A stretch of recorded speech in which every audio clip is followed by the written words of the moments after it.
This past weekend, we talked about marriage and divorce because we're in a series on the Sermon on the Mount. Right. And there's all these, like, what is Pericopes? Jesus doing I don't know. here? Yeah, these little sayings of Jesus. And he hits after he talks about anger and lust, he goes into divorce. And so as we were planning out this series, we knew that it was something that we needed to take a whole weekend to talk about. So, we've been talking about it a little bit just now, but I want to hear how did you feel going into this weekend? And then if you can, talk a little bit more about why.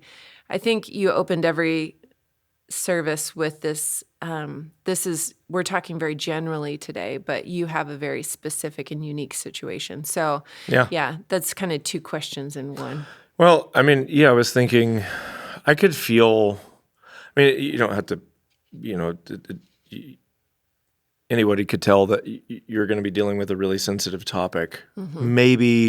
Maybe for some people, the most painful place in their life that you could touch, that you could talk about, and for me, not having directly, maybe indirectly in sort of a loose way, I guess you could say, experienced divorce. My dad's parents divorced, but I knew nothing of that. I was pretty sheltered from all of that. So I didn't grow up with divorce.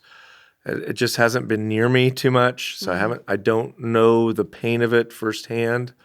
I have friends, many people, as we all do, that have been through it, lived through it, experienced it, that sort of thing.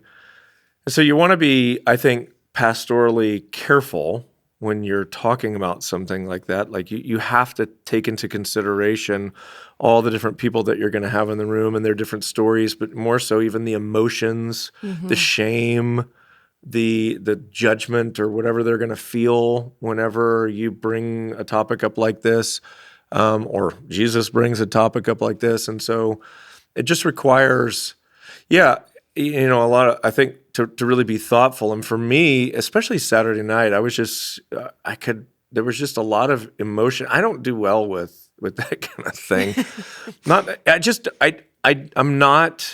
I'm not, let me put it this way, like the priestly, if you want to say Jesus had three ministry gifts, the prophet, priest, and king. Mm-hmm. So king being kind of like the ruler, prophet being the prophetic, like the voice of truth to a people, to a generation, whatever you'd say there, kind of like the Old Testament prophets calling people to repentance. Mm-hmm. John the Baptist, that kind of thing. Jesus certainly has that ministry. And then the priest ministry is to sort of mediate the relationship between people and God. It's a very, if you think of it in a Catholic context, it's very much a personal, intimate, as particularly in the form of confession. I think in a more Protestant kind of tradition, you would think of someone who would sit down and talk with you about what's going on in your life, or visit you in your home when things are not going well. Whatever you're dealing with something. Someone that would come and talk with you and sit with you. My wife has a very high kind of priestly gift. Like, she's so good at seeing someone that's hurting and knowing how to respond to them. I am on like the negative end of the scale as far as, I know how to be nice and kind, but I can do my best to empathize, but I really struggle to know in a moment how to respond. I do far better like, hey, let me have, some time and I'll come back and share some. And I'm good with advice, but that's not always what's needed. Sometimes, in fact, a lot of times in pain, the thing, advice is not what's necessary or needed. It's just presence. And I can try to do that. I could do that awkwardly, but not well. So I think in a topic like this, I feel the priestly need in a sermon, and it's tough. Especially Saturday night was really tough for me just to figure out, how can I say what I need to say and still and can I do it in a way that I don't feel like I'm ostracizing people or or even, this is weird, but stepping into this is how it's the introvert in me. It's the part of me that, for a long time was terrified to walk into a hospital room where someone was sick, because I felt like this is what it feels like to me. This is like even with people that I know, it's like I need to go visit them in the hospital, or pastorally go visit people in the hospital. Here's what I feel. I come walking in the room and everybody turns and looks at me and they're like, what are you doing here? This is a personal, intimate family moment. Why would you step into the middle of this? Like, that's how I feel. And, or Whit, we need you to lay hands on this person and raise them from, the sick bed or whatever. And I just like, like pressure. Yeah. Or you're not welcome here. Essentially those two, that's like me being pretty vulnerable. So when you're thinking about divorce and people and remarriage and stirring all of that up with people, and now I am stepping right into the middle of your living room, and I don't know you, or like personally. I mean, we got a large congregation. I don't know everybody, and I'm stepping into the middle of that situation, and I don't know the full, your full story. It can feel like I'm invading and then just making judgments about you. Yeah. And so I was probably a little overly cautious on Saturday, trying to figure out how to do that. And I had good talks with some of our team on Saturday night, pastoral, counsel from folks that, were helpful. And I don't think Saturday night was a failure by any stretch of the imagination, but I think I came to Sunday realizing I have to step into this and do this more with a little bit more authority, you could say. So I still wanted to kind of keep that empathy, but to step into it with a little bit more boldness. So to the question you were asking, which is so about the general specific thing. So basically what I'm saying is, a sermon is it's kind of a big picture thought. The way I think of pastoring, Eugene Peterson's definition of pastors really shaped the way that I think about my role, which is, he says something like, a pastor is not someone who gets things done, but someone who is placed by God and the community to stand essentially between God and the people and talk about and communicate what God is doing, where he's leading, and what's happening between the people and God right now. And that's what I think a sermon is. It's a kind of a general, hey, here's where we're at, here's what we need to be, here's what the Lord's saying to us. But when it comes to specifically divorce, because it's tied to so many intimate places in our heart, and even for some folks, very shameful feelings or whatever, they feel like a failure or an outcast, maybe by their family or maybe by a church or whatever, maybe even by God himself. That's what they feel. And they read these words and they feel ashamed. And then there's just all the logistical questions that are going to come up when Jesus says something like, whoever divorces his wife makes her commit adultery. Yeah. So what as if I'm a divorced woman and I've remarried, what am I doing with this? What are you saying? And how do I need to respond? So what I was saying is, I think there's going to be some specific questions that are going to come up for you. And this sermon is not meant to be like an FAQ or even a counseling session to help you make a decision. It may do some of that, but that's not in other words, there's no way I can kind of come up with a one-size-fits-all prescription for what everyone should do in every situation. The truth of the scripture has to be applied with wisdom. I think Jesus in Matthew 5:19, as we'll see as we dig into this, is speaking principally, he's not sitting down having a one-on-one conversation. John 8's a good example, the woman caught in adultery. He's dealing with that specific situation with her. And so it's interesting how he responds in contrast to what he says in Matthew 5:19. So that's part of the pastoral challenge, is that you're speaking in a large group, even if you're in a smaller church. This isn't a mega church problem. I mean, 100 people, 50 people, you're already, 10 people, you're already speaking to a a diversity of experience and situations. And so, a sermon is not a counseling session. So you need to understand that. So I just wouldn't want anybody coming out of a weekend like this going, well, Pastor Whit said, don't get divorced, or Pastor Whit said, get divorced. I'm not attempting to do either of those things.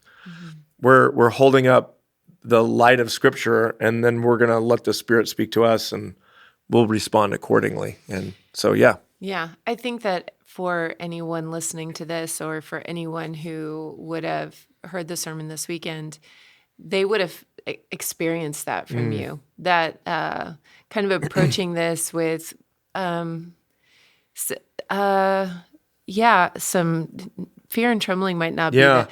But I think it's like truth and tears is the phrase that kept rolling through my mind. Yeah, for sure. And I think that that would help people feel cared for in that moment. And a lot of times when we're scared of the content, or scared of, like we want to kind of still keep it at arm's length, we might look for the right thing to say rather than just completely entering into it and saying, what's the heart behind this for what I think is cool is when we dig into this, what we're going to see, and this is why I think context is so key, because Jesus' words feel really harsh, but you have to consider who he's talking to and what's the motive behind their question. Yeah, let's talk about that a little bit. And because he's not talking to a divorced couple who are coming forward, sort of, or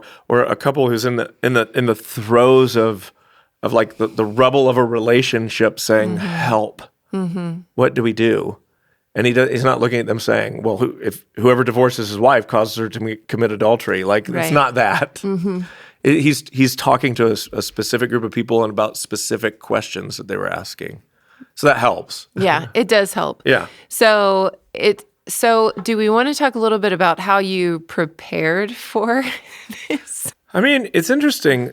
I probably read less for this weekend than I have in several of the others for this series. Normally I'm reading a great deal, particularly with the Beatitudes.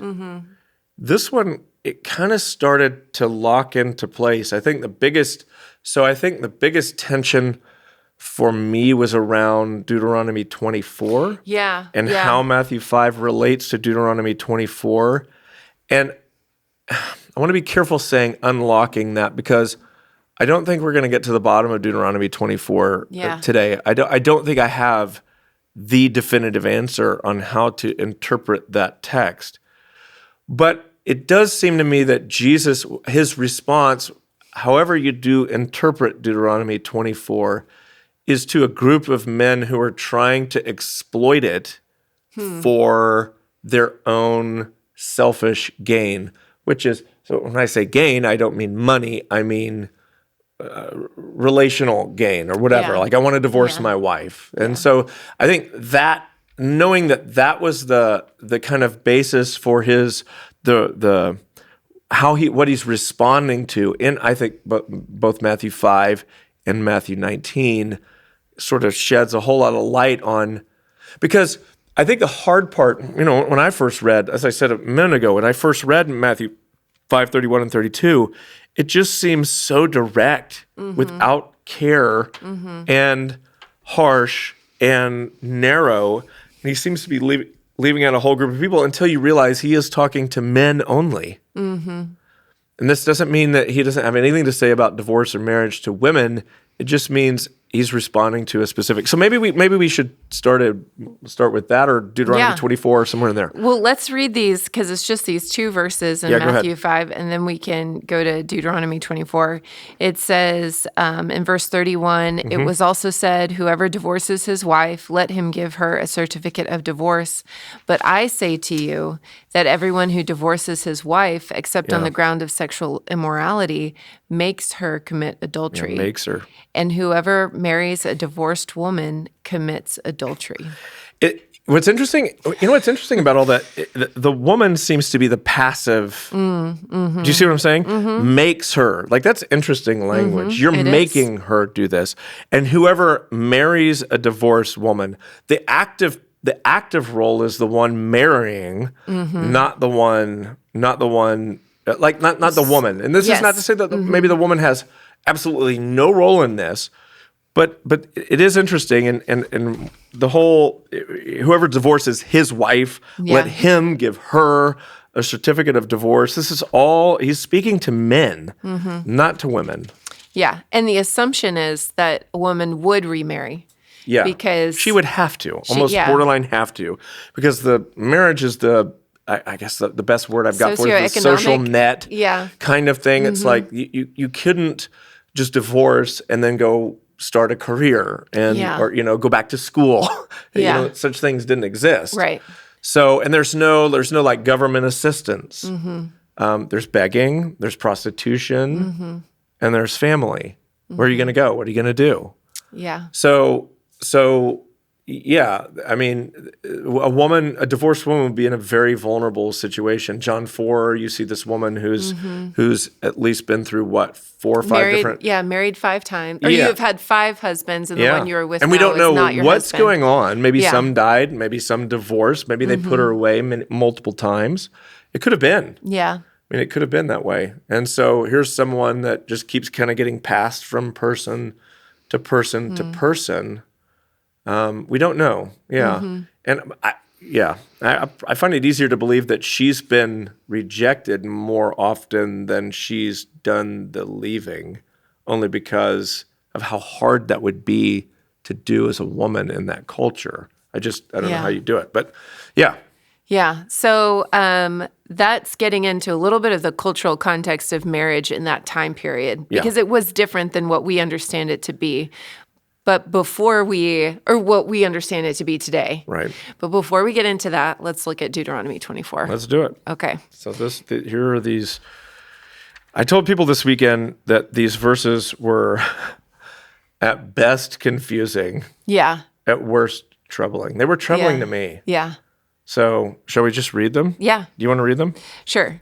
Yeah. When a man takes a wife and marries her, if then she finds no favor in his eyes because he has found some indecency in her, and he writes her a certificate of divorce and puts it in her hand and sends her out of his house, and she departs out of his house.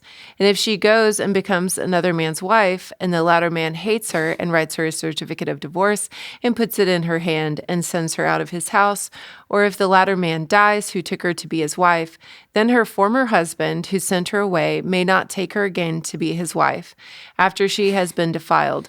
For that is an abomination before the Lord, and you shall not bring sin upon the land that the Lord your God is giving you for an inheritance. So what's weird to me is it's like of all the situations you could write a commandment about, this is so weird. Yeah. So essentially what he's saying is, if a man finds indecency, and as we're going to find, like, that's the key word.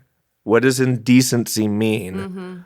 And the answer is we don't know. And it wasn't clear in Jesus' day either. This was the debate. But he finds indecency in her, and then he divorces her. So he sends her out. She goes and marries another guy. And that guy also ends up divorcing her, or he dies. So there, you could imagine, like, okay, I mean, to that point, I understand, like, you could kind of follow it. But then it turns into, if she goes back to the first guy, it's an abomination. After she's been, quote unquote, defiled. Yeah. It's an abomination before the Lord. And what's this thing about the land? Do not bring sin upon the land that the Lord your God is giving you for an inheritance. So you're just like, what is this? And so I spent a decent amount of time reading different variations of interpretation on Deuteronomy 24. The one that made, excuse me, the one that made the most sense to me, I can't even remember who it was by, Basically, it comes down to this word indecency. What's happening with indecency? The trouble is it's a word used only one other time in the entire Old Testament, and it refers to human defecation. Yeah. Oh, wow. That's not what it means here. It's just, that's how it gets used, human excrement. So by the time of Christ, there had been sort of two different schools of thought come up around what this passage meant. There was, I think it's Hillel and Shammai, and I don't remember who was the more strict. One of them viewed it as sexual immorality. The other viewed it as anything you want. So the other was pretty loose, like you could divorce your wife for any reason, including burning the food. Yeah. So I referenced that this weekend. And the other was like, that means sexual immorality. So, but the problem with sexual immorality as an explanation is that there was already a law around this regarding adultery, and it's to stone the woman. That's what shows up in John 8. When they bring the woman caught in adultery to Jesus, they're ready to stone her. And they're not just doing it because they're mean old Pharisees. It's because that was their law that God had given them. Yeah. Right? So but they had a different motive. So that's where Jesus is going to deal with it. Deal with them. But suffice it to say, there was already a law, so why this second command around this particular situation? The explanation I liked best was that indecency was really a word for divorcing one's wife without proper cause, so that he had found something he didn't like about her, but doesn't warrant divorce. And so then he divorces her and he sends her out. And then she marries another man. Now remember what Jesus said. So we're going to we already read it, Matthew 5. Yeah. So whoever divorces her wife for any cause except sexual immorality makes her commit adultery. So the idea is that here's a guy who divorced his wife for reasons that were not sexual immorality, sends her out, she marries another man, and Jesus said, you're making her commit adultery. I think that's what Deuteronomy 24 is saying, essentially the same thing. Now, you could argue that it's not, but I think it is. That's at least how I read it. I think that's the reading that makes the most sense to me. So in other words, what's being said here is, hey, listen, if you divorce your wife for no good reason, and then she goes and marries another man, and then that guy decides to, for whatever reason, he's divorcing her or he dies, and she wants to come back to you, she's defiled because you made her commit adultery. Yeah. And so that's why it's an abomination. And I think Jesus is essentially, in some sense, like maybe clarifying the command of Deuteronomy 24 and Matthew 5. He's just saying, all right, you want to know what it is, when you can divorce? Here's exactly when. Regardless of how you interpret it, the people of Jesus' day, the men of Jesus' day, were using this here in the way of reading indecency as a fault they found in their spouse that they wanted to divorce her over. And I don't know, like, to what frequency this was happening, but with enough that Jesus felt like he needed to address it. Yeah. So he does. And so what he's saying is, look, you don't get to put your wife away for that reason. One, it's not only is it incredibly emotionally painful to the woman, but also you've put her in a really vulnerable situation. This is what you see in the story of Ruth with Naomi. She's a single woman. She's incredibly vulnerable. Her choices are stay with her mother-in-law or go back to her family. Like, that's all, like, that was it. And it was a big risk staying with her mother-in-law as a widow. So you're creating a really vulnerable situation for this woman. And so what I love about, so then read that way, what you're reading in Jesus is Jesus looking at men and saying, you don't get to discard a woman for whatever reason you want. Stay committed. Yeah. So it's actually a great command. It really is. And you see the original command. Yeah. And then you see Jesus deepening it by kind of explaining it like, okay, so this is what you've heard. Yeah. And you've applied it kind of this way, but what I'm telling you Yeah. is actually this. Yeah. And so you see the Well, he's alluding to, and I think Matthew 5 is a very abbreviated version of his fuller explanation on marriage, which he then gets into in Matthew 19. So that's really where we spent most of our time this weekend. So let's go there. Let's go there. All right, cool. While you're turning there, I just think that is so mind-blowing because when you had mentioned Deuteronomy 24, and so I went and read it.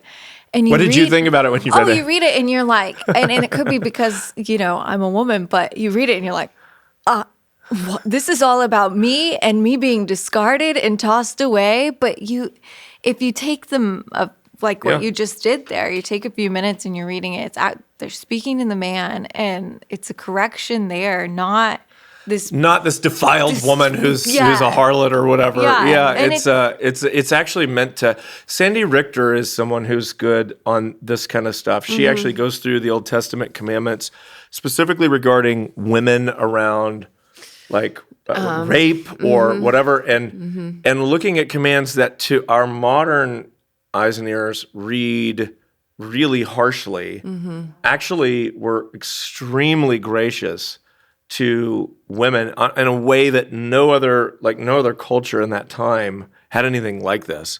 So, that's how I think a lot of it's just lost in translation. I think we just don't fully we're coming from such a different world that it's hard for us to kind of wrap our minds around. Yeah. I think it'd be so easy for someone who's just reading through scripture to be frustrated. Yeah, sure. To not take a minute and go, oh, she's the one defiled? Yeah. Are you kidding? Yeah. And so this is that's so beautiful to take a few minutes and actually see what God's doing in that. So let's read it. Matthew 19, verses 1 start at through 3. You can start at verse 3. 3? Yeah. Okay. And Pharisees came up to him and tested him. I think again. So when you don't miss those, the context, statements when you're reading the Bible. Don't miss those because that's going to tell you. It's going to frame the response. So if you know Jesus' relationship to the Pharisees, then you know they're adversaries. These are people who are coming to. It says came up to him and tested him. So this is not a genuine question. Not like we're curious. We want to do. We're here to hear from you and learn from your wisdom. They're trying to trap him. So, and it's interesting. And their question is absolutely staggering. Yeah, is it lawful to divorce one's wife for any cause? I mean, the hubris. Yeah. I mean, it just goes to show you though that they didn't think. I mean, imagine asking that question today. Imagine going into like I'm in the lobby this weekend, or you're in the lobby this weekend, and Pastor Casey, and so someone comes up and I want to ask you a question, and it's a man. Yeah. Is it okay, biblically okay for me to divorce my wife for any reason? Can you imagine that question? That's what they're asking him. It would be bizarre. It would be. You would just be like, "What are you?" Yeah. You would immediately wonder about their motive. Yeah. Yeah, absolutely. Such is their posture, though, that it doesn't seem to them that was normal. I mean, you wouldn't ask such an outrageous question if it was outrageous. They're asking a question, I think, that they believe is somewhere in the the realm of possibility. In the realm of, you're not like out on the edge. You're not talking about like some fringe view that no one has that you're going to get like a crazy look from Jesus from. Yeah. They're asking a question that's like in the common, like like life. It was how things happened. Yeah. So, that tells you what's happening here. So that's helpful to understand how he's going to respond then. For sure. So he answered, "Have you not read that he who created them from the beginning made them male and female and said, 'Therefore a man shall leave his father and his mother and hold fast to his wife, and the two shall become one flesh. So they are no longer two, but one flesh. What therefore God has joined together, let not man separate.' They said to him, "Why then did Moses command one to give a certificate of divorce and to send her away?" He said to them, "Because of your hardness of heart, Moses allowed you to divorce your wives. But from the beginning, it was not so. good. And I say to you, whoever divorces his wife except for sexual immorality and marries another commits adultery." So this is fascinating because you can tell how culturally outrageous this is. I didn't read any of this weekend, but the response is awesome. Yeah. So the disciples said to him, "If such is the case of a man with his wife, it is better not to marry." Like if you're telling me that's what I have to commit to, Yeah. well, then I don't think I'm going to do this. Yeah. And I think that's fascinating. I actually think like that's a great way. So yeah, anyway, we could talk about it. Yeah, Like, that is really interesting. he's elevating the view of marriage where Yeah. they're going, "Oh my goodness, like that's what well, then I'm just not going to do it." Yeah. And then they get in this whole thing about eunuchs here, like who can bear basically the sort of weight of a particular way of life, you know? And so it's an interesting answer that he gives. But Yeah. yeah, I love that response. Well, it's just Wait, better not to get married. Yeah, I don't think they should And do I that. imagine Jesus just like deep sigh, just like, Can you imagine such a culture? Think about Like- it. But I think it's the practical response is we're going to talk about Yeah. like what he's meaning and the things I said this weekend, marriage being a commitment and marriage being this sacred union and marriage being this practice that it's like it's not what the movies, what the stories portray it to be, not biblically, not that there's no love, emotion, or passion. It's just based on commitment more than it's based on emotion and passion and attraction. Yeah. And so I think even from we're coming from such a different place. They're coming from a place where a man had so much power and could just divorce his wife if he wanted to. We're coming from a place where we're thinking about personal fulfillment and compatibility and passion, and so commitment and work and fighting for one another, even when Yeah. you don't want to, and actually really living out the vows that we all say at a marriage ceremony, but don't mean till death do us part, or for better or for worse, for in sickness and in health, that we don't actually mean. Most of us, because, or at least half of us, and I mean, this is not me trying to be judgmental toward people. It's just like if we were really honest about what we feel is, I will stay with you until it's not working. And so if Jesus here is telling me, no, I'm going to need you to work through that, then I do think the answer, and actually, what's interesting, and I said this, I think, I don't know if I said it on Saturday, the divorce rate being 50% right now, I think it would be higher, except for the fact that younger people are not marrying They're not. at the rate that they used to. Yeah. And I think a lot of it's down to why deal with the hassle and the burden and run the risk of. So it's just like, yeah. So and I think that response is the same as the disciples. Yeah. Well, then why get married? I think so too. Yeah. Why should I bother with this? Why deal with the trouble? Yeah. So yeah, that's what I think. It's fascinating. It is really interesting. So let's talk about what Jesus is doing here. Yeah. Yeah. So what I was saying this weekend is that he's elevating our view of marriage, their view, our view. That's why he goes all the way back to the beginning. If you read it again, he's it was not so from the beginning. I tell you, he who created them from the beginning. That's all Genesis language, and he's actually going to quote Genesis 2:24. So he's going back pre-sin. This is pre-Genesis 3. And pointing to God's original intention for marriage.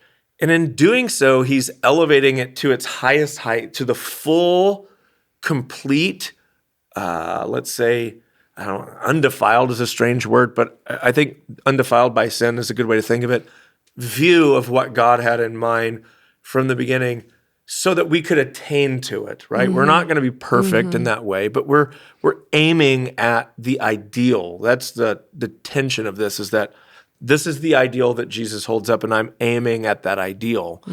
And so that's, and the thought that I'd had was that I think marriage and divorce work like a seesaw or a teeter-totter, where they're connected. So the reason, what I was saying is I think the reason divorce is high is because our view of marriage is low. And if we raise our view of marriage and get it higher, then divorce I think by necessity will drop. So I think the answer to what do we do is to try to lift people's view of marriage. So that was where I really wanted to spend my time this weekend, is not what's the right word? Is it decry? I don't know. Decrying divorce, would that be right? Or like divorce is bad. Yeah. Basically just harping on the badness of divorce. Because ultimately, I think anybody that's experienced it already knows that. Yeah. They don't Nobody want wants that. it. Yeah. Nobody's going, this is great. Yeah. Yeah. And so everyone I've ever talked to, it's painful. Absolutely. And it's shameful. Yeah. And they don't, and so I didn't feel that it was necessary to spend a lot of time talking about that. I think what we need is an elevated view of marriage, and I think that's what Jesus is doing here. So there were 4 things that you kind of talked about in regard to that. And the first was marriage is a sacred union. Yeah. So that would be the first thing that Jesus does in this is, and it's interesting to me, by the way, just as an aside, I thought about it this weekend. I didn't have time to teach it. But I wonder, have you not read that he who created them from the beginning created them male and female? I wonder if that's a shot across the bow at their, and this is a word that gets thrown out a lot culturally these days, but kind of their patriarchal power. I'm not, that word's loaded, but what I mean is they're taking abuse of power. That's what I think is happening here.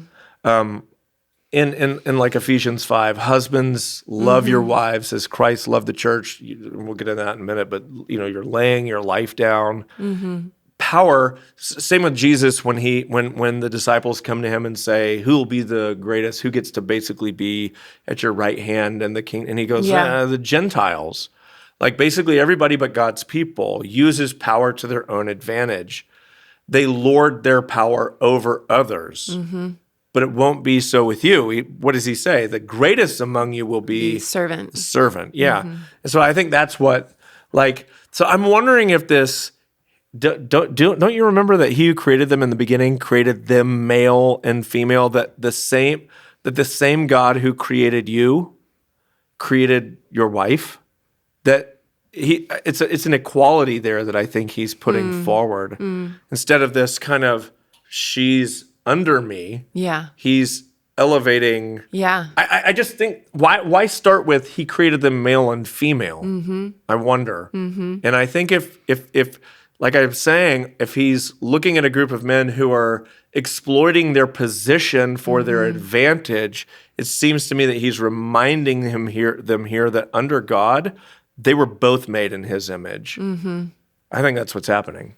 So I didn't get into that, but that's cool. That's really good. I like that. So cool. Yeah. So then he says, therefore, a man shall leave his father and mother. This is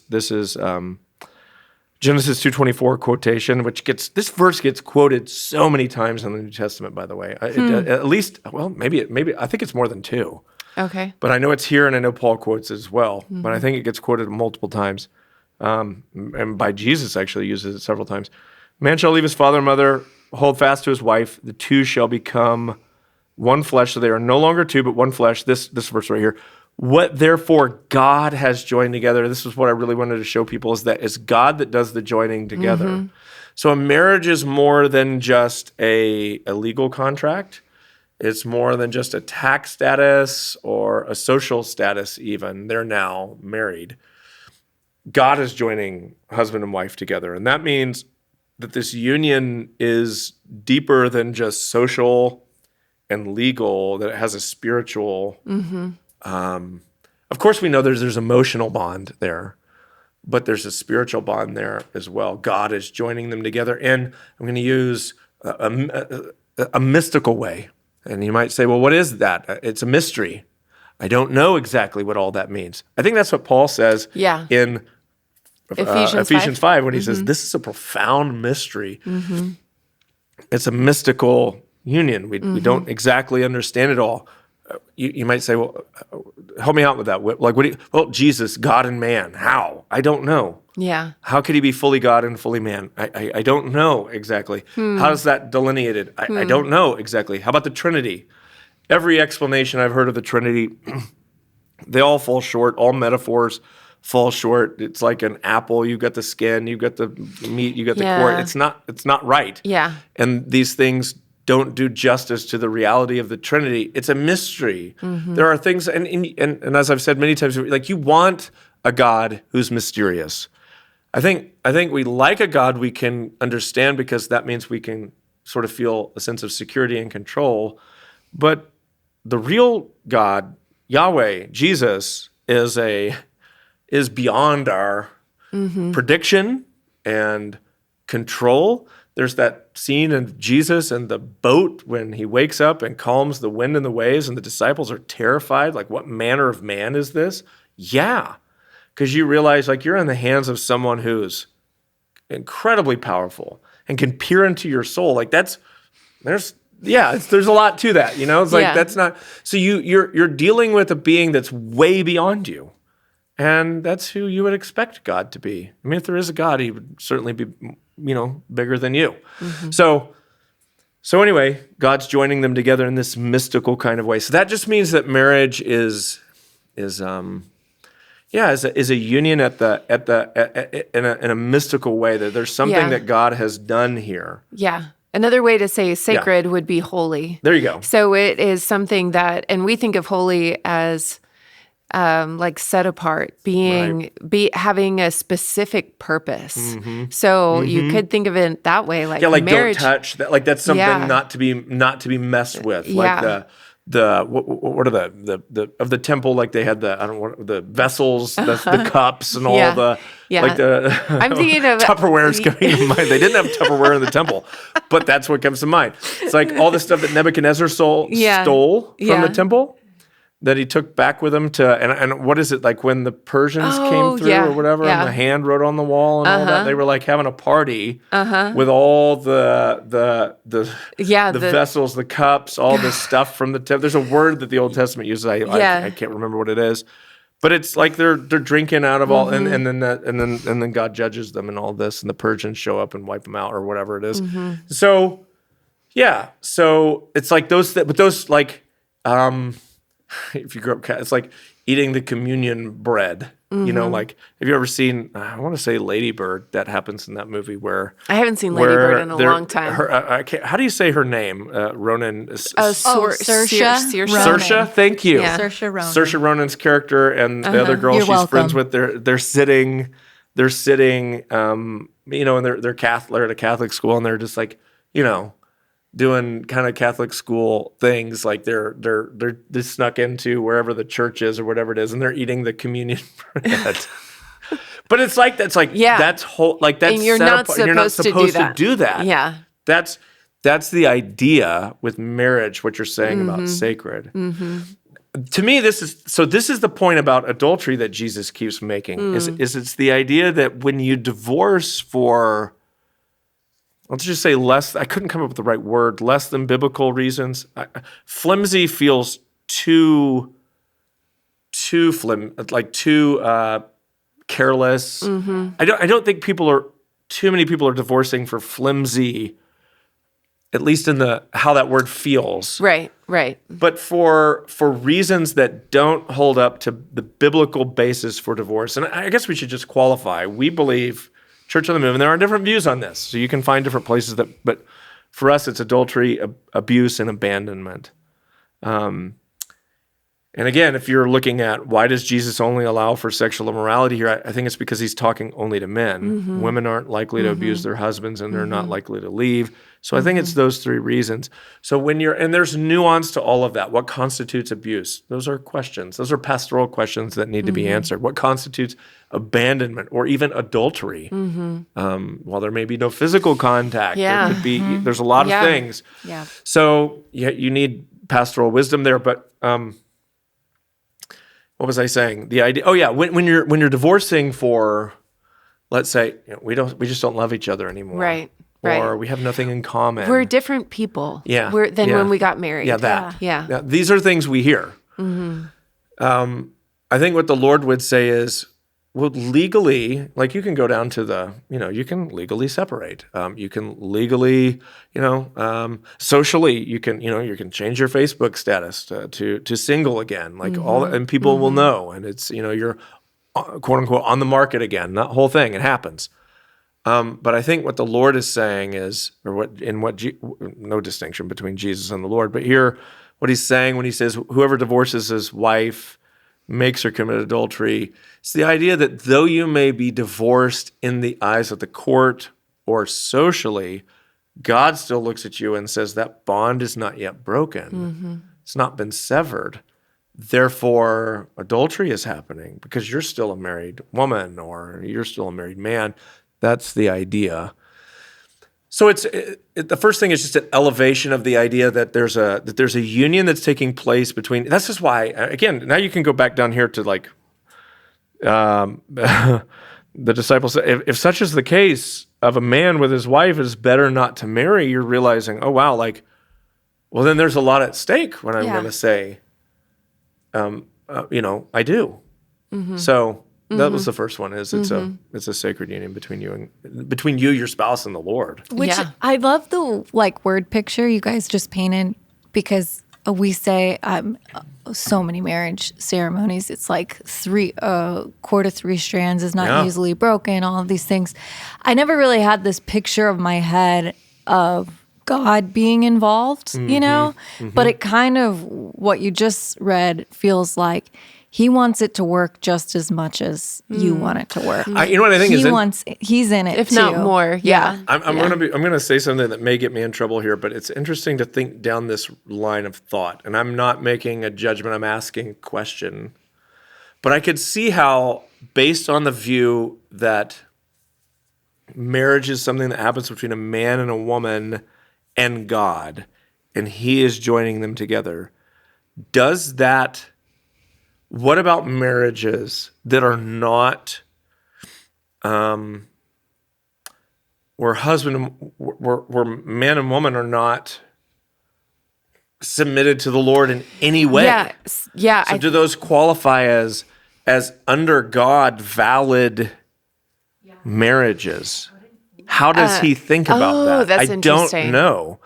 You see what I'm saying? Yes. It's because if you're, the implication is that this is happening with the Lord. Yeah. And so, my aim here is not to invalidate every marriage outside of Christian marriage. It's just an interesting theological question to wonder, where then does that lead? I mean, I do think that it is important that we do say that, like, Jesus is speaking to people who are, in the Sermon on the Mount specifically, he's speaking to people who are seeking the kingdom, Correct. who are like, if you are moving towards me. So in other words, here's another way to think about it. So how would Jesus have thought about, let's say, marriage and divorce between 2 Roman citizens who don't acknowledge Yahweh in any way, shape, or form, and they're divorced? Yeah. What would he have to say? Would he care? But how would it? It's almost like you're part of a different kingdom. Yeah. You're totally different. It's interesting. I mean, this is a good, hard question. Yeah. This ties into, it's interesting because, second argument I have with that is then for Christians, and this goes into the second point, marriage is a witness. We can talk about it. So then when I see marriages happening outside of God's blessing, our acknowledgement of Him, the church, any of that sacred union that we believe is happening, socially, I understand why I would care, because I believe that marriage is a building block of a society. But it's almost as if we could worry about things that are happening in another kingdom. It's like, but that's not how that's a different kingdom. So this is we're part of the kingdom of God. Maybe let's worry about what's happening in our kingdom, in the kingdom that we belong to. So that's what I'm saying about marriage as witness. And I do think that, yes, marriage is a witness, and I do think that that's where Matthew 5:13 comes in. Oh, interesting. What Which is Matthew is, 5:13? you are the salt of the earth, but if salt has lost its taste, how shall its saltiness be restored? It is no longer good for anything. You know what I think this is Laodicea. Or you are I think this is light of the exactly world. Laodicea. Yeah. It's basically what good you're useless. That's what I think was the if you go back to the Revelation series, that's what he was saying at Laodicea. You're lukewarm. You serve no purpose. You're not hot. You're not cold. You could be either of those, but you're neither. You're lukewarm, and therefore you're not really refreshing. Neither are you useful for cooking, cleaning, those types of things. Anyway, yeah, interesting. Yeah, so that idea of marriage is a witness.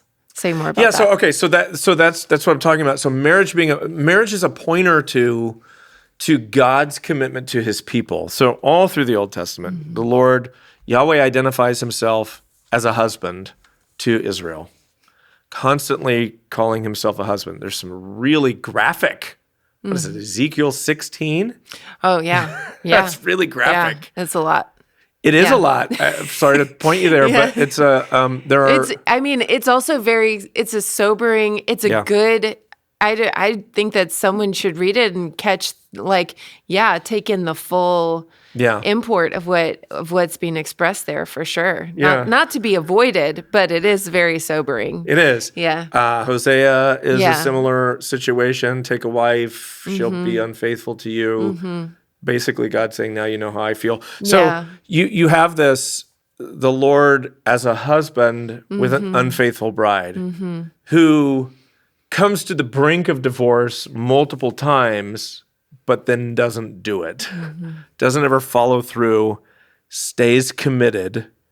And it's interesting. So you'll get, in the prophets, you get these, how do I put them? Threats? Yeah, almost. like here's what's happening. Here's what you're doing. Here's how I'm going to respond. Yeah. But then he doesn't. Yeah. He comes back around. He stays committed, and he's going to redeem and all this stuff. It's a cool picture. So then Paul amplifies that a bit in Ephesians 5. So maybe let's turn over there and read that. Yeah, he's the one that really kind of explains this. So in Ephesians 5 is Paul's word to wives and husbands. He starts with the well-known, wives, submit to your own husbands as to the Lord. I'm not going to get into any of that today. I know that's controversial. We did do a series on this through Ephesians a year and a half ago, 2 years ago, something like that. I would encourage you to go back and listen to that if you're curious about what I said about that and what that means. But here it says, husbands, love your wives, and the immediate comparison is as Christ loved the church. I think it's important to think of the church not as the institutional church, but as the people of God. That's the church is the congregation, God's people, in a sense, the new Israel. As Christ loved the church and gave himself up for her. So that's a picture of what husbands are to do for their wives, but that he might sanctify her, having cleansed her by the washing of water with the word, so that he might present the church to himself in splendor, without spot or wrinkle or any such thing, that she might be holy and without blemish. Here's that comparative language again. In the same way, husbands should love their wives as their own bodies. So I've read this so many times, and unless you're without Genesis 2:24 and the emphasis of two becoming one, then this whole idea of one body is hard to understand here. But Paul is referencing, and we know he's referencing Genesis 2:24 because he's literally going to quote it in the next verse. But he's saying that when you're joined to your wife, you've become one with her. That's that sacred union we were just talking about, the mystical union. So he who loves his wife loves himself, for no one ever hated his own flesh. You can't hate your wife, she's you. That's the idea. But nourishes and cherishes it just as Christ does the church. Now, by the way, I said a few in the Sunday services especially, this is a profound statement on Christ's commitment to the church. It is. So I think we would do well to consider that when you say, I love Jesus or I like him, I just don't like the church. it's like Jesus so closely identifies with the church that there can be no distinction. He is, doesn't mean that the church is doing everything Jesus wants it to do. It just means that he's become one with the church in a way that we're inseparable. Yeah. Inseparable from him. Almost as if to say, if you follow Jesus, but you don't like the church, then you're saying you don't like yourself. It's in some strange, weird way, yes. Yeah, in an odd way. Okay, so for no one ever hated his flesh, but nourishes and cherishes it, just as Christ does the church, because we are members of his body. Yeah, there you go, the body of Christ. Therefore, this is again Genesis 2:24. A man shall leave his father and mother and hold fast to his wife, and the two shall become one flesh. This mystery is profound. I just referenced that, and I am saying that it refers to Christ and the church.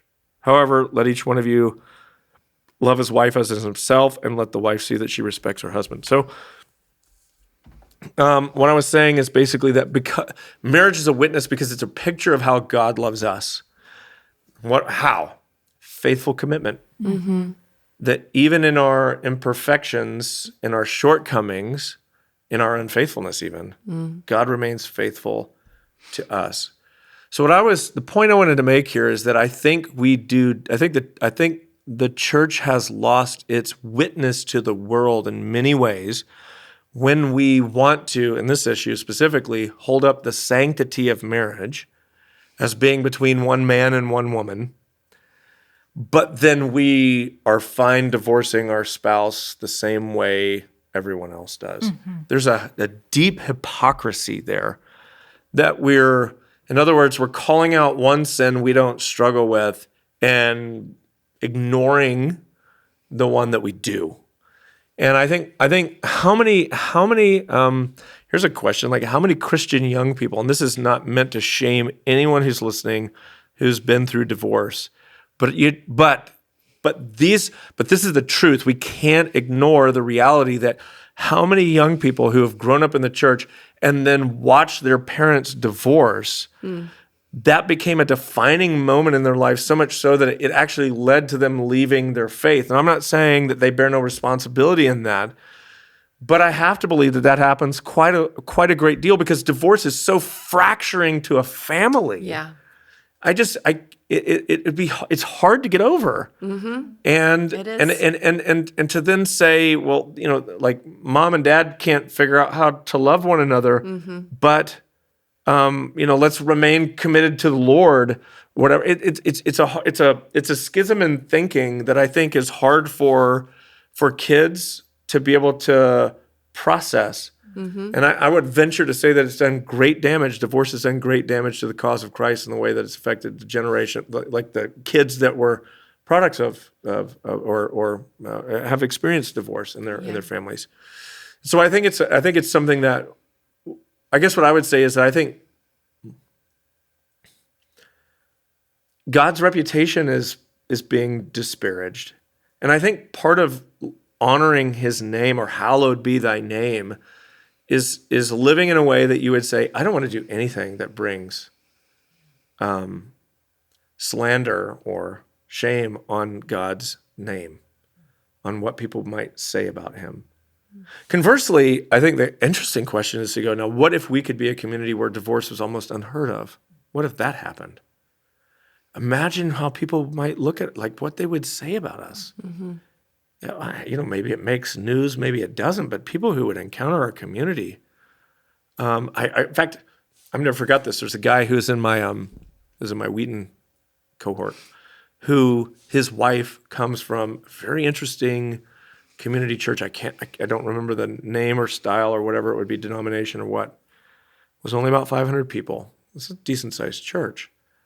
But the nature and manner in which the way they lived, he said divorce in all the years, the 20 plus years she grew up there was only one divorce in that whole community. And when he said that so struck me. I just thought, wow.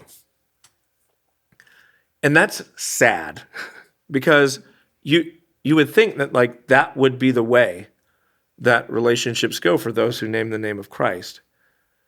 And I think it's possible. I think what if that happened? What if we lived like that? I mean, what if we could drop the divorce rate? Yeah. just within the communities of, the churches of Church on the Move, what if the divorce rate could drop to such a degree that people who entered the community were like, wow. Not just like citing divorce rate statistics, but just that we so knew how to, and it's not about just gritting your teeth, white knuckling through miserable marriage, but we just got to stay committed because we don't want to disparage the name of the Lord. I'm not talking about that. I'm talking about that the commitment actually facilitates change. So we can that's the next one in the list of 4 things is that marriage is a covenantal commitment. Yeah. Yeah. I think that is important to say too, though. We're not just white knuckling. No. So It's that not the endure it. outcome It's not just endure it. Yeah. Yeah. It's terrible. Just put up with it. It's It's miserable, just but really horrible. But we don't want to look bad. So just get divorced. That's it. Yeah. I think it's a willingness to go to any length to say, all right, I'll do whatever. And and sometimes you can't stop it. Sometimes someone a husband wants to divorce a wife, and legally you're not going to be able to stop that. I think that's where I keep thinking about the hardness of heart in right. Matthew 19 Right. is he said that because of your hardness of heart. Yeah. There could be somebody who is submitted to God and committed to their husband I guarantee or there wife. are people who desperately And there's another, and the other person on the Doesn't other want side to. of that, they're Hardness like, of heart. I don't want to be here anymore. Yeah. And there's no shame on you for that. Yeah. God's not looking down with a scowl on you. Yeah. On that. Man, at all. that's so important for people Yeah. to know and Absolutely. be reassured of, for sure. So, but then the third thing was that marriage is a commitment. A covenantal commitment. Yeah. I didn't get into the elements of covenant in any way. There wasn't time for any of that. But essentially so the verse that keeps getting quoted, Genesis 2:24, therefore man shall leave his father and mother. So you're stepping out of your family, the family that you've been in, shall cling to, hold fast to, cleave, the old King James Version. What? Oh, I'm just thinking about now, this is a little bit of a rabbit trail, but there's a book called When the Church Was a Family, and it talks about relationships, familial relationships within the biblical cultural context where the person's loyalty, their deepest loyalty is to their family. Sure. And so even sometimes that brother and sister relationship runs even deeper, the commitment to that is deeper than to your husband or your wife. Oof. Because and so this is a pretty radical statement then in light of that. Yeah. And especially in light of your father and mother, that's a whole can of worms that's just fascinating to talk about. Probably in a more traditional culture. Yeah. Where father and mother, ancestors, family that comes before has massive sway on you. And so the leaving of father and mother probably needs to be talked about more in cultures that, in our culture, it's not that big of a deal to think about. There's some application there, just not letting your family get too involved in your marriage in a way that can be unhealthy, certainly can happen. But so the key word there is hold fast, cleave. Yeah. So it's a commitment word. It's a stick to, follow closely. It's this idea that I am so stuck on you, to quote Huey Lewis in the news, that nothing you can do will get rid of me. Here I am. And I said, that's how I got Heather to marry me. And it's true. It's I wasn't all that smooth. I was just well, I'll just be wherever she is until she notices me. You know? I was telling Matt the other day, because when we were in Bible college, there was a pastor who came who knew me but didn't know Matt, Right. and he was just hanging around everywhere. So I went to go talk to this pastor that I knew, and he goes, "Who's that guy?" He's just standing 10 feet. It was away. Matt? It was Matt. He's this is our best plan. This is a man's best plan. It's just show up. I'll just show be up there. wherever they are. Yeah. I guess I'll just be there. I don't know how it works today with social media, but before social media, you physically, you couldn't just, I don't know if I'm going to use this term correctly, slide into someone's DMs. Yep, you got it. Okay, thank you. But so maybe maybe sliding into I'll just someone's keep showing DMs up. is just I Is just it kind of keep just, showing up. hey, but I'm around. in my day, it was like you literally physically had to be close to someone. You like their post, you Yeah. comment on their post. You couldn't do any of that. Yeah. You couldn't do any of that. So you just had to physically. I remember there was this girl that I saw. This was before I met Heather. And like for a Christian young man, it was so hard to think about finding, like, how are you going to, like, after you graduate high school, where do you look? Yeah. Like, I'm not going out to the club. What do I do? You go to church, actually. Okay, but anyway. So I see this girl, and I remember thinking, oh, she's cute. I'd love to talk with her. But it was, our church was like, everybody goes in, they sit in the service, and then you make your way to your car. And I'm just like, so am I just going to have to chase her down? Like what? And I never did even meet her, but like that, like, because the only way you couldn't, look her up on social media or any of this. It's like, you just had to physically go get near someone. Mm-hmm. But and so socially that's changing, but I still think the principles, like you're coming near. And eventually you're going to come so near that's like, we're attaching ourselves to one another. So it's an idea based on, the idea is commitment. Now, this was the key thing, and I think this is like, it's not my idea, it's biblical. But it's revolutionary because it totally upends the way we think about relationships. And this is what I was saying. Our view of marriage is that marriage emerges from love. So, boy meets girl, they are attracted to one another, or there's some spark. So maybe it starts off as a friendship. There's a lot of different ways this story goes. There are millions of movies that portray this story. They start as enemies, but then they fall for each other. Yeah. It happens, They right? can't help it. They can't help it. It just happens. Then attraction happens, whatever. And out of that, so, in many of our stories, it doesn't end in marriage, but it's the idea. It's like they come together, and now there's this relationship that wasn't there before. So if you want to make it official, quote unquote, you get married. So for us, if you think about it, the foundation, I keep using my hands like this because I think it's helpful. It's like it's coming under everything. This, what I would call our cultural view of love. And this is where I think, so I'm going to say love is not the basis for marriage, but I don't mean that. What I mean is our cultural idea of love, not the biblical idea of love, which is far more related to commitment, like serving someone, laying your life down for them. Jesus. So our idea is mutual attraction, self-actualization or fulfillment, personal fulfillment, happiness, whatever I might feel when I'm around you. And there's nothing necessarily like wrong with that, but like with feeling something toward, I think it's a good thing. We right? both, like, I got married to Matt, and I felt something towards him. Same. So it's not like that's all bad. But the trouble is that if the feeling or the attraction, the emotions are the basis on which then the marriage rests on top of that, then when the feelings go, the attraction is over with, then there's no choice but for the marriage to just end. Yeah. I'm reminded of Mrs. Doubtfire.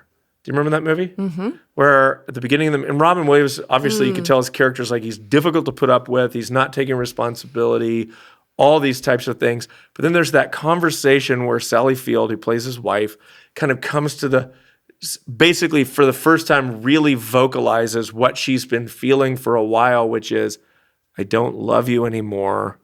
Not like that. I want a divorce. Mm-hmm. And he's devastated, heartbroken, tries whatever he can to change her mind. She's determined. That's the idea. Yeah. It's like there were these feelings. They were there, but we've been through so much. You've refused to change. I've tried. I don't feel it anymore. Marriage gone. That's our idea. Mm-hmm. So what I'm saying is that the biblical basis, it flips that whole idea upside down. It says, essentially, when you're marrying someone, you're making a commitment to them. I mean, think about this. A wife who marries a husband who goes off to war and returns home with a leg missing. Dave Reaver's a great story of this, where it's like half his face blown off. And you come back, and so the question is, will she still love me? And that was one of the things he talked about, was just like she did. His wife still loved him. And I think we all want that. Yeah. Someone who would love me if my face was blown off and I didn't look the same. Yeah. And it's like, that's what you're committing to this person, all of them, the good, the bad, the ugly. Yeah. So like learning to love someone through all of that, it's like, think of what that's amazing. Yeah. I think that what you're talking about, I keep thinking of the word hesed. So it's that steadfast covenant love that God has for us that we require to be able to love someone else well. And so you move from this idea of marriage being a commitment to marriage being a practice. So is that right? Is that Well, I think what I'm saying is that I think, and I love the idea of hesed, steadfast love, faithful love, committed love. Yes. I think what I'm asking is, or thinking about is, because I think the natural question that emerges out of what I'm saying is commitment. Yes. But won't I be taken advantage of? Yeah. Absolutely. Yeah. I mean, what if I'm going to be miserable? Yeah.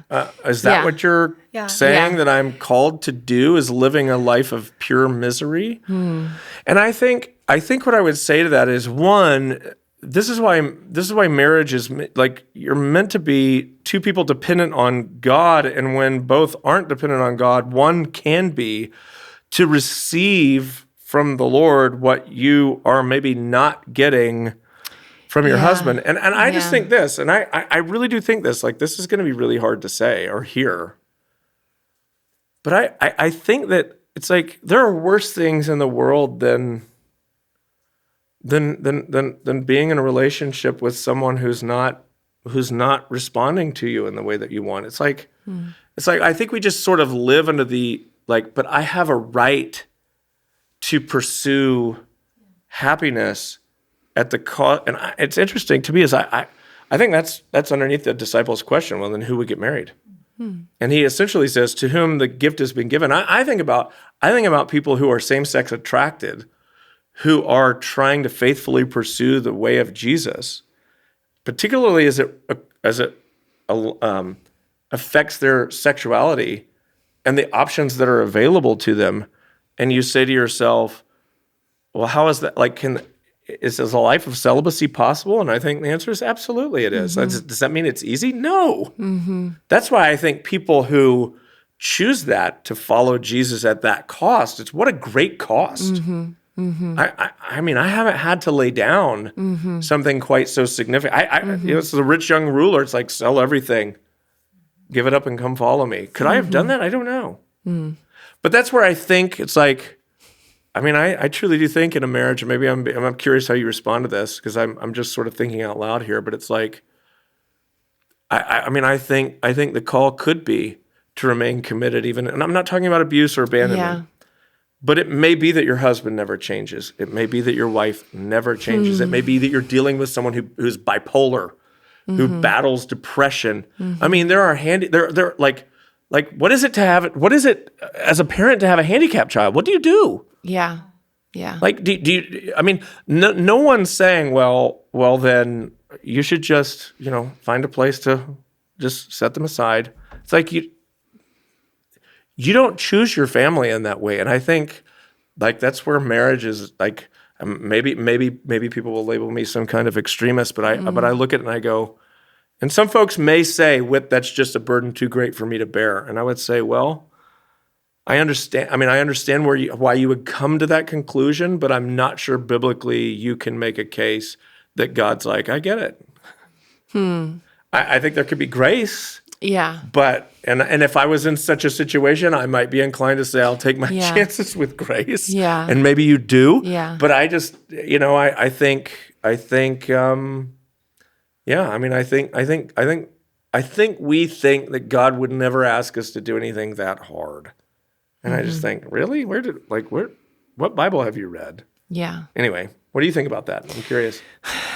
Oh gosh. I don't know. I have a lot. Honestly, I have a lot of thoughts. But I want to, because I'm thinking about like specific situations. Yeah.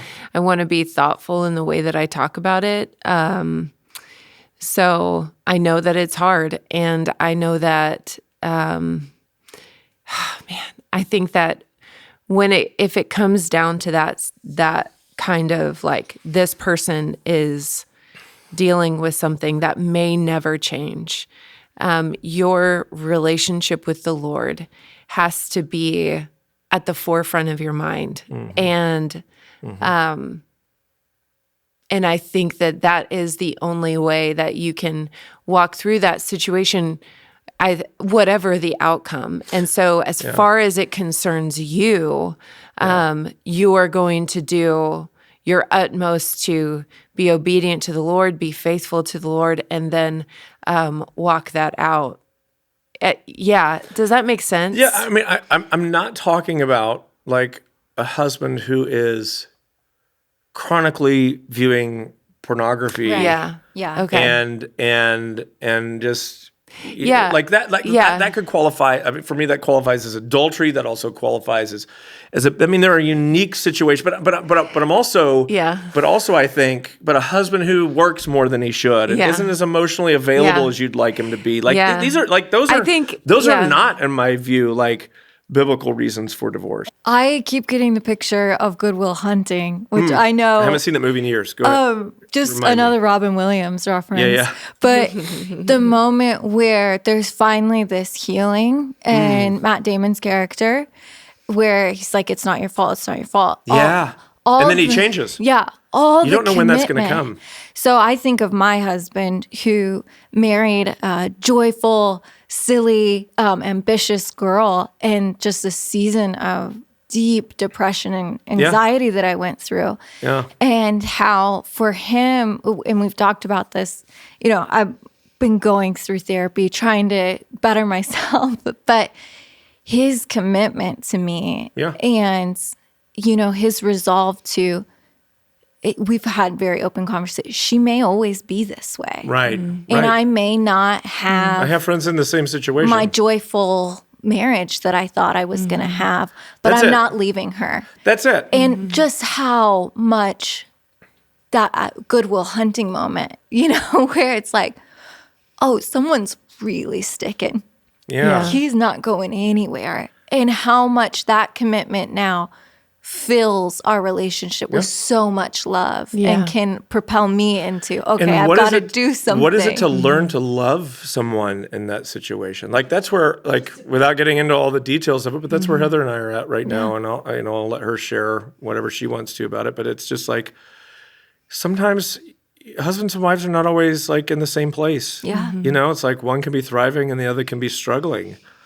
And so learning to turn aside and love the other where they're at, in the middle of where they're at, knowing that like you and maybe not even be able to fix. Yeah. There's that's real self-sacrificial love, not just I have needs.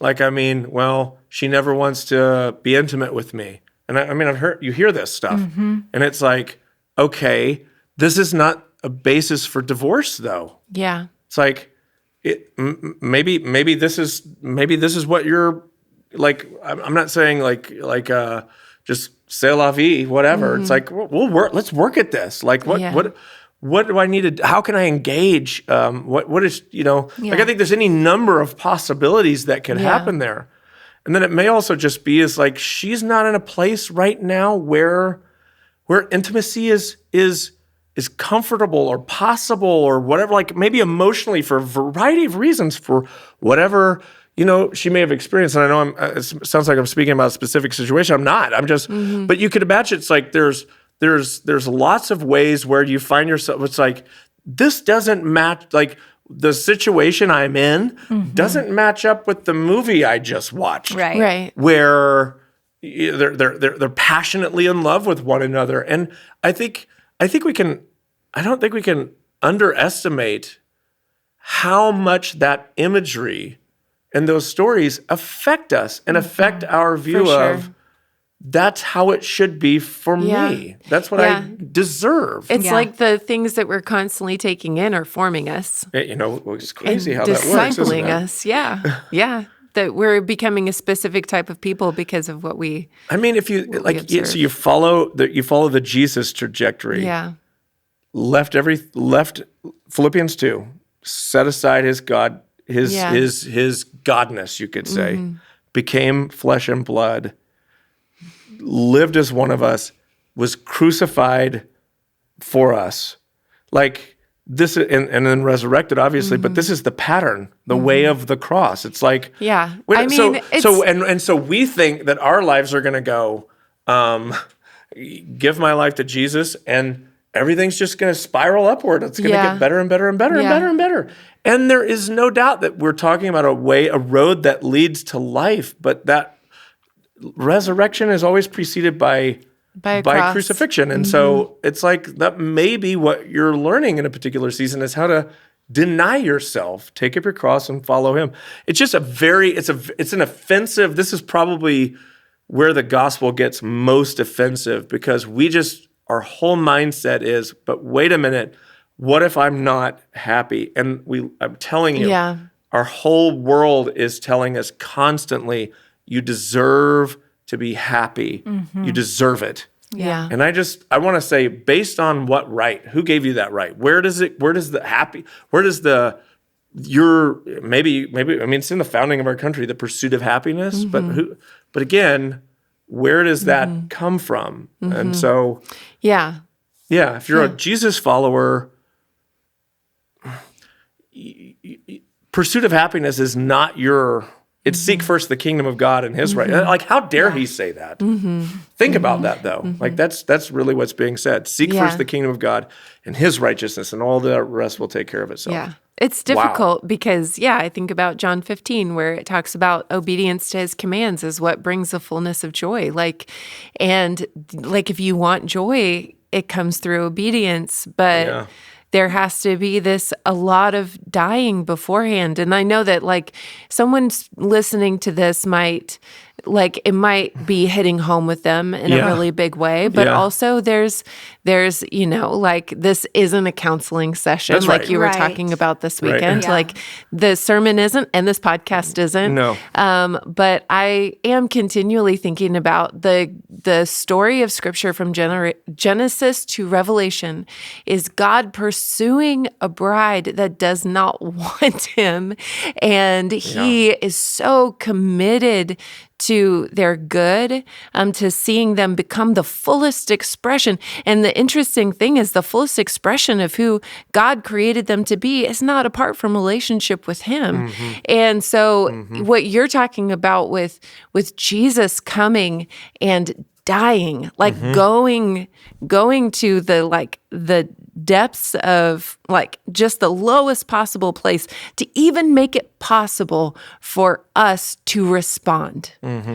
It is not like we are reading the entirety of the Old Testament it's clear that you have hearts of stone. Right. And if God ever wants a people who can respond to him in love, he has to come. He has to be the one to do it. We can't do it. And he has to be the one to give us the power to do everything. Yeah, exactly. He has to do everything. Yeah. And just the idea that he would empower us to do that, to respond to him in love, he could also empower us to respond to somebody in love. That's it. So it's just that faithful commitment that no matter what, I'm staying committed to you. Again, I want to reiterate, there's biblical basis for divorce, but it's really a last resort, and it's so I think that's what we're saying here is I think when you go into a relationship, so the way that I talked about this weekend is the only relationship socially where this is a thing. When we talked with a handicapped child earlier, that it is the parent-child relationship. Yeah, we would all look at someone who found their kid, and we've seen it.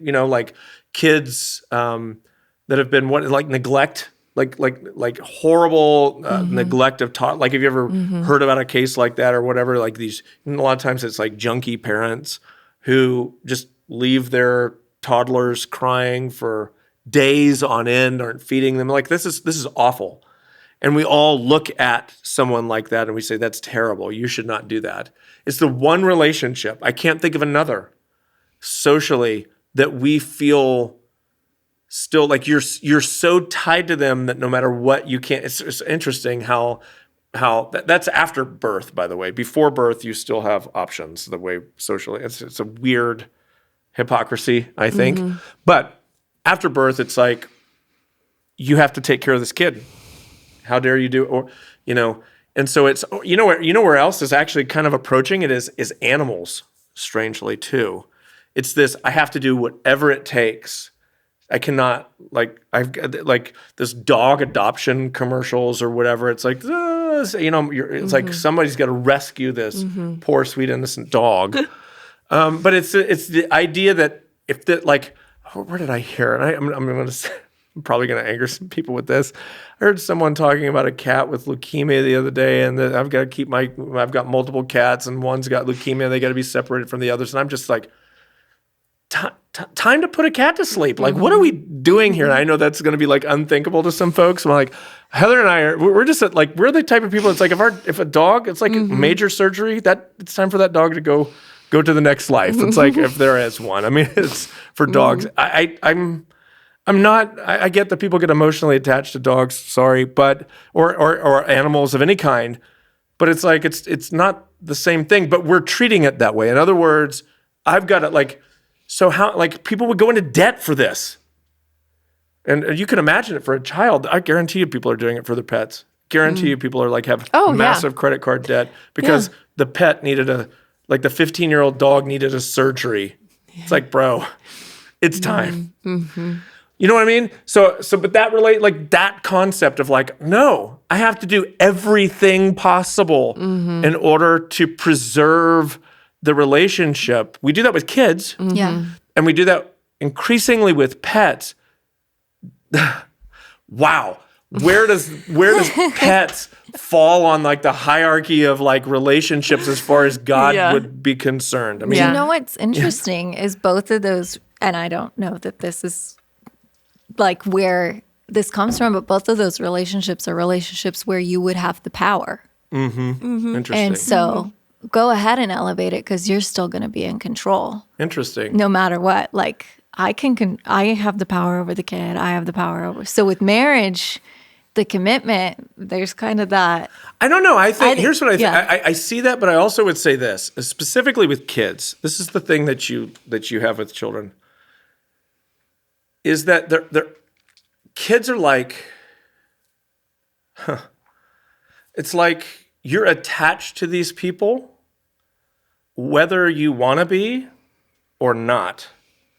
It doesn't, where you learn this, the baby wakes up in the middle of the night and you've got a meeting and I want to sleep. And you have to. You don't get, it's like your choices just sort of go out the window. Yeah. So instead of being powerful, you end up powerless. Yeah. Your schedule is, here's a great example. I'm going tomorrow I leave to go to Las Vegas to see U2 with my oldest son and a couple friends play the Sphere. Oh my gosh. Yeah. So fun. And I was meant to come back Thursday. As of this morning, my flight was booked to come back Thursday evening. There's a nonstop flight back on Southwest. It's a good flight. And then I wake up this morning and Heather's like, the daddy-daughter dance at school is Thursday evening. Yeah. And I'm like, oh man, why didn't scheduling faux pas, whatever. And so she's like, well, it's okay. B, my youngest, she'll be, maybe she could go with Eleanor and Brian, or whatever, or I'll take her. And I'm like, it's the daddy-daughter dance. You can't take her. and I'm like, well, initially I'm like, no, I'll switch my flight. And then I'm like, well, you know what? Go ask her. I don't want her to feel guilty about asking me, but to switch my flight. You talk to her and see what she says. Yeah. Heather brought it up. She started crying immediately. She wants me back. Oh, man. Guess what I did this morning? Yeah. Changed my flight. I am not, I guess I have technically the power, but I'm tied to my children in a way that it affects my money. It affects my schedule. I don't do what I want to do. It doesn't mean I'm always, this is not about indulging your children. It's like, but if you're a parent, it's like, they've got, we've signed them up for this sport for their well-being. Yeah. You're doing things. Yeah. It's like, I didn't want to do that. I remember when we got, we first had Fran, it was like, we couldn't go to movies anymore the way that we did. Yeah. It was like, Yeah. I don't have, all my freedom is gone. Yeah. But it was the best thing for me. It's this it's this self-sacrificial. You just learn that it's like it forces upon you, life is not all about you. It's so good and for happiness you. It's so is good not for you. getting to do what you want to do all the time. And that's what you think it is, but it's not. Yeah. And you're gonna grow in this. That's what I'm talking about. And hitting those, like whether we realize it or not, there's mile markers that you are hitting to become a fully formed human, to become That's right. mature. How to be human. Yeah. To so how to be human is be not to whole. always put your needs first. How to be human is to learn to Absolutely say not. no to yourself, right? Yes, Yeah. and that means how will you learn that? when you're married, Yeah. it's that constant what? Okay, so here's a concern. So then here's what we see socially, all right? This is not me aiming at a generation here. Young people taking longer to get married, much longer to have children.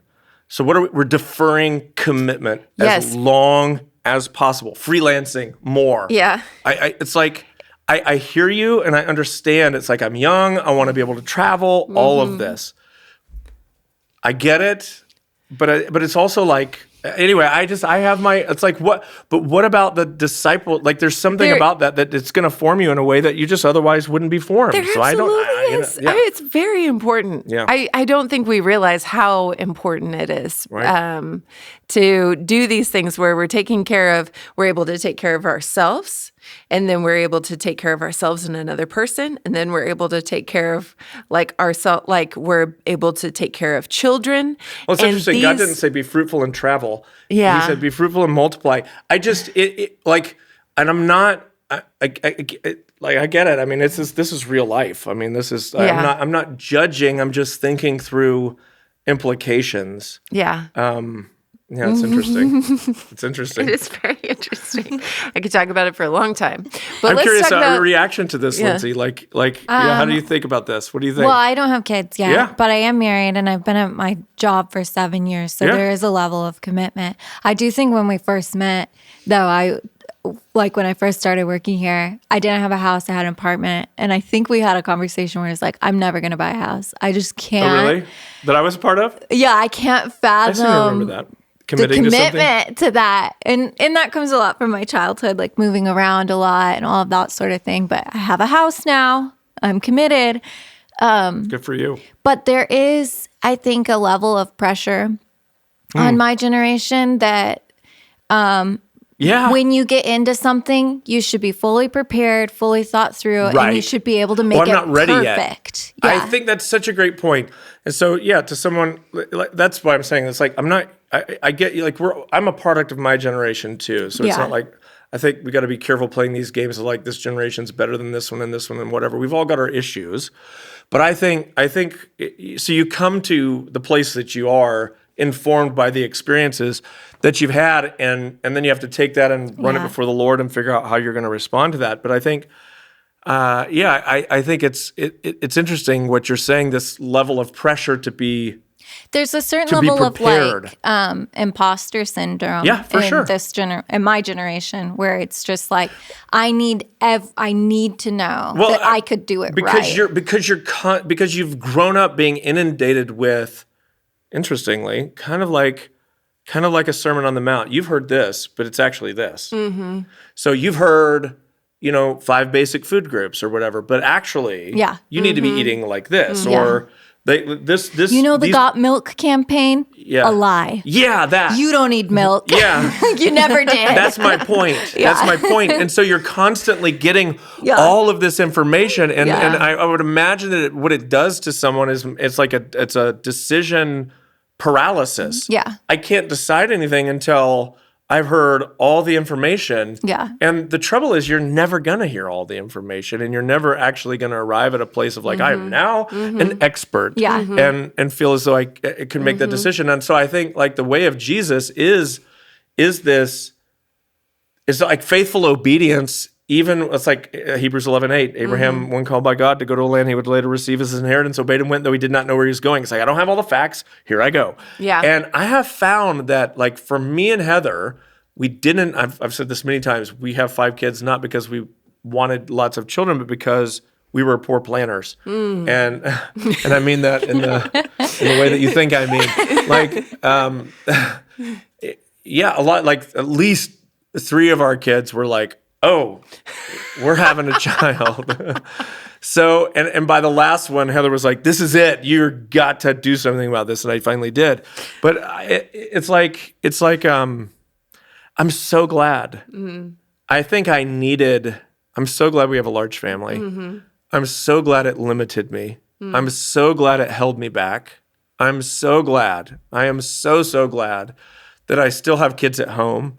I'm so glad that I've had, like, all this is rejoice when you enter into trials of various kinds. Like, raising kids is a trial. It is. It is so good for you. Yeah. And so, yeah, I just think, like, I think this is like taking on responsibility. It's the same principle as commitment. I said this in one of the services. The relationships that have formed me the most, that I am who I am because of them, it'd be my marriage, my kids, and the church. In that order. My commitments to those 3. You think I want to get up every weekend and teach? No. So good for me. To have to show up again. I didn't want to come in and record this podcast today. I was really tired this morning. It's good. That commitment, showing up, doing things you don't. So anyway, I think we've said a lot about commitment. Go ahead. I think the word picture you guys gave last week, which was for anger and lust, or maybe it was 2 weeks ago. Yeah. You guys said stumbling toward Jesus. Yeah. And that's what I would say to my generation is like, even in commitment, even in like, you're not sure you got it all together, keep stumbling toward Jesus and see where he keeps showing up. So this weekend, you were talking about how nothing forms you like marriage. And or nothing can form you into like Jesus, a Jesus-y kind of person like marriage. And so there's a couple of things that I want to bring up with that. One, to be formed into a Christ-like person requires us doing something that Jesus didn't do in his time. Yeah, I would say. I mean, I think I would stop short of saying what was, however you phrased it, but like the only way that this can happen, I think I would say, not true. Yeah, but I think to most of us, particularly in this culture, marriage is kind of a given. It's going to happen. I think there's fewer people called to singleness. Yeah, and so when that happens, I think. I do think that's actually, where is it? So let's read Matthew 19 here, when he goes into the thing about the eunuchs. So, if you don't know what a eunuch is, it's a castrated man. So the disciples said to him, if such is the case of a man with his wife, it is better not to marry. But he said to them, not everyone can receive this saying. In other words, it's like, it's not, and it's not for everyone to do that. If you say to yourself, I could never do that, then you don't have to. He's not putting it on everyone as a burden, but only those to whom it is given. For there are eunuchs who have been so from birth, like it wasn't their choice. Yeah. And there are eunuchs who have been made, or who have been so from birth. Yeah. So I don't even know how that works. I think it would be like something medical. Okay. Yeah, like a biological thing. Okay. Yeah. And there are eunuchs who have been made eunuchs by men, and there are eunuchs who have made themselves eunuchs for the sake of the kingdom of heaven. Wow.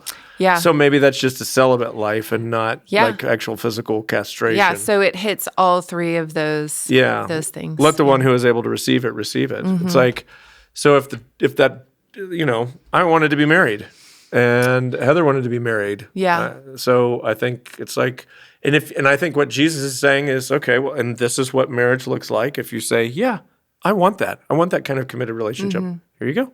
Yeah. It's like it's there for you. And if you say, I that's not for me.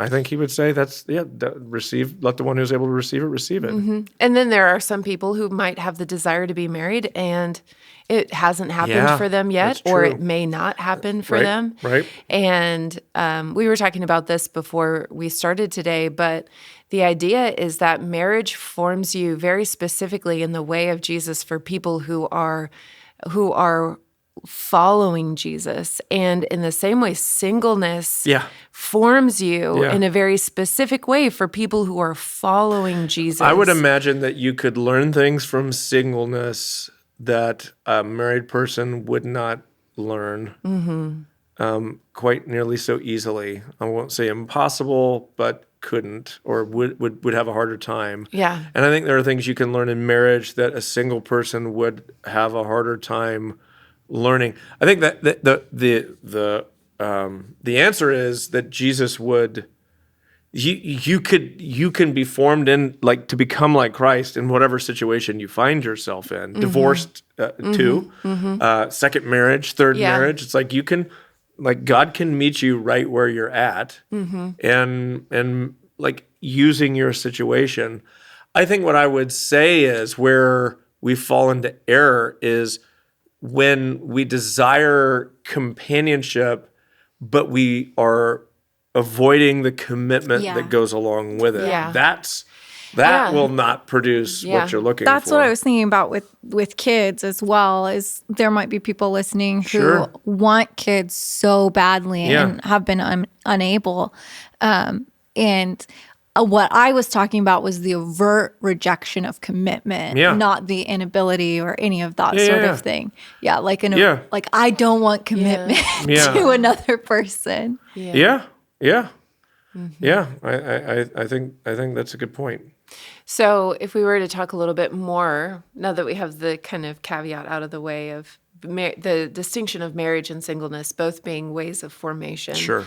How specifically is marriage a practice? And I think we've already talked about it a little bit within the context of commitment. We have.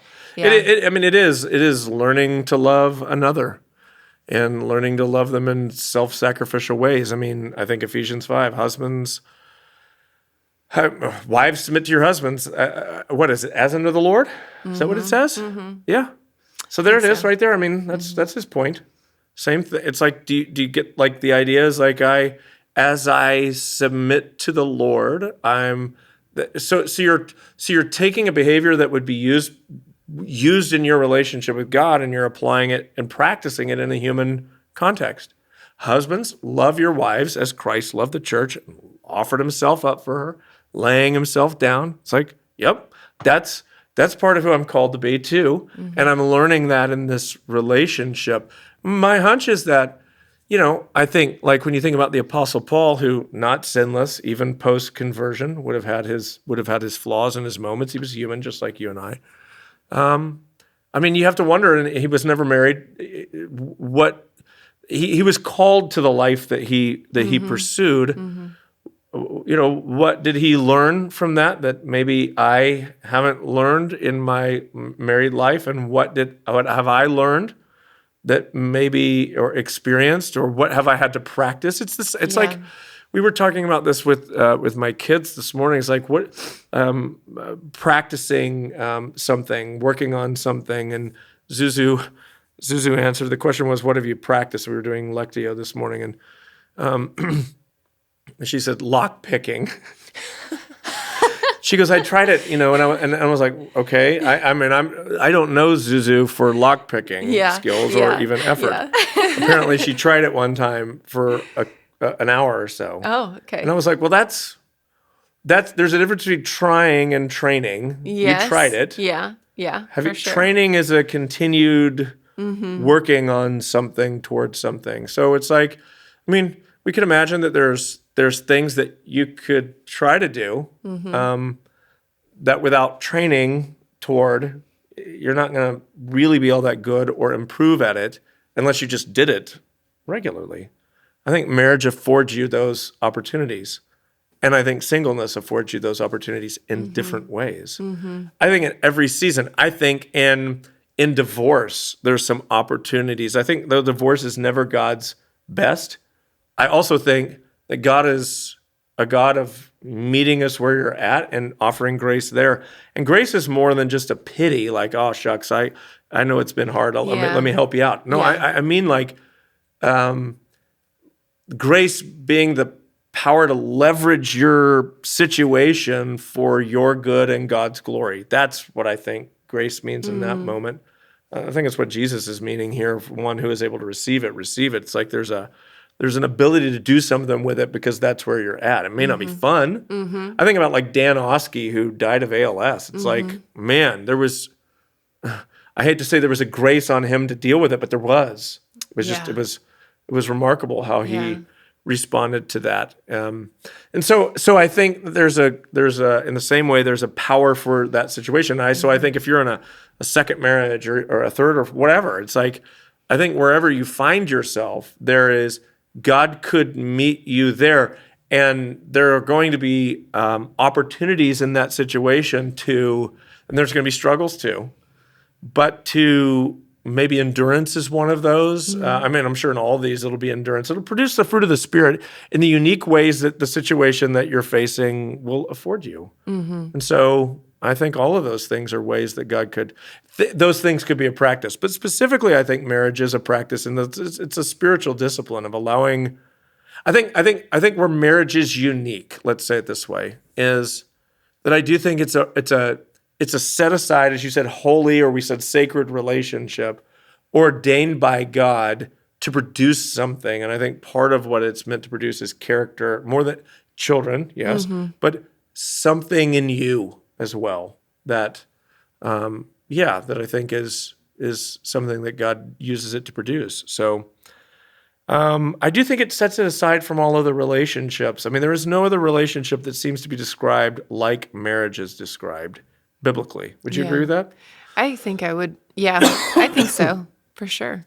This is not to say that married people are better than single people. It's just to say it seems to be a unique relationship, and in that way, it may be a unique practice. Yeah, I think that's because of the witness component or the signpost. Like it's a signpost of something to come, and I think Interesting. Yeah.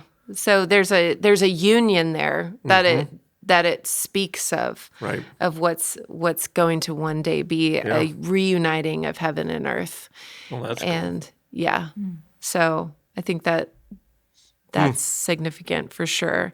But you ended your sermon this weekend by talking about the distance between what's ideal and what's real. Yeah.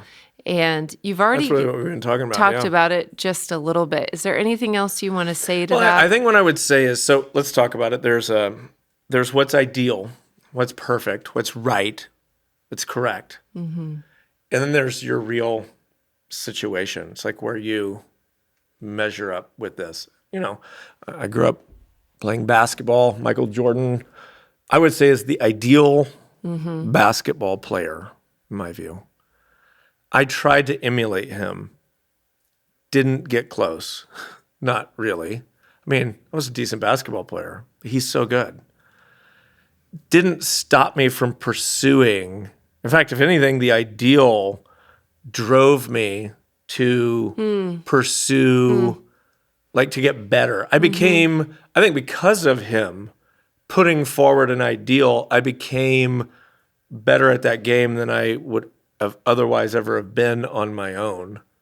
I think that's the tension between, like, so Jesus puts forward an ideal and you're going to fail and you're not going to reach it. But that isn't a reason to not pursue it. And I think even interestingly, for the same reason, similar reason anyway, that I was pursuing basketball, it's like I found the way he played the game to be so beautiful, so wonderful. I wanted to emulate it.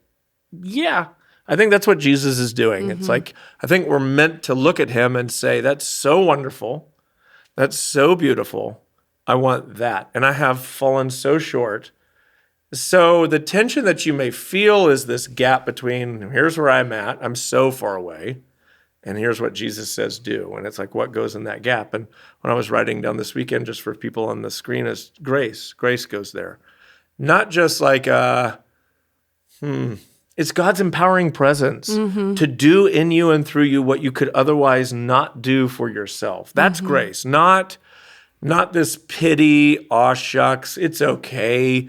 I don't mind that you've not been very good at it. Grace means, no, like, I'm going to meet you where you are, but I'm going to empower you to become what you would never have otherwise become. Yeah. But also that Jesus himself is the one filling that gap. And so, like, that is what he literally came to do. It's the gospel.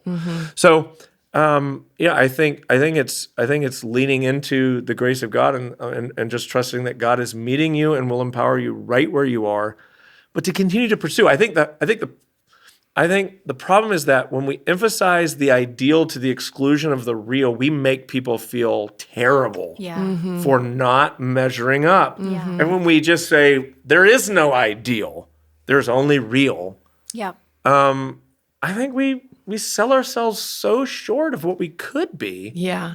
And honestly, I think even worse, we wind up on the road to death, is what Jesus, destruction. Yeah. Is where Jesus would say that road leads to destruction. So the ideal is you need that tension between the two.